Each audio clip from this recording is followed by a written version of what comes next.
අපි විශ්වාස කරනවා අපි රජයේ හැටියට ඒක රාජතාන්ත්‍රික මට්ටමින් ඒකට ප්‍රවේශයක් අපි ගන්න කටයුතු කරනවා වගේම ඊට අමතරව අපිට තියෙන අවස්ථාවල් මොනවද?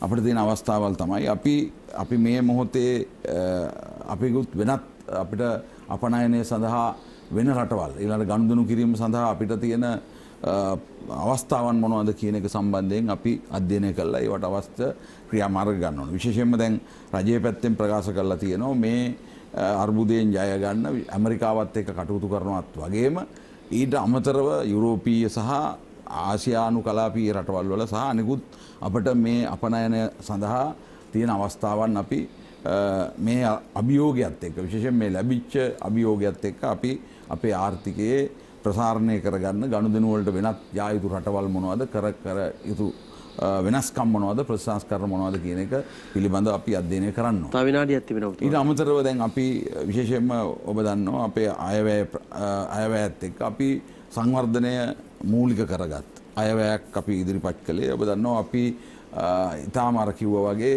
දුර්වල ආර්ථිකයක් තිබිච්ච තත්ත්වයක් යටතේ අපි නිෂ්පාදනය මූලික කරගත් දීර්ඝකාලීන වැඩපිළිවෙලක් තුල තමයි අපේ අයවැය ඉදිරිපත් කරලා තියෙන්නේ. ඒ අයවැය යෝජනා මාලාව අනුව අපේ විශාල වශයෙන් විශේෂයෙන්ම මේ රටේ විවිධ ශේත්‍ර වල ආයෝජනය විශේෂයෙන්ම ප්‍රාග්ධන වියදම් හැටියට අපි බිලියන 1315ක 1400කට ආසන්න ප්‍රමාණයක් අපි ආයෝජනය කරනවා. ඒ හරහා මේ ගම්බිම්වල මේ රටේ ගාමල්දාරි වසන් 14022 පුරාම විශාල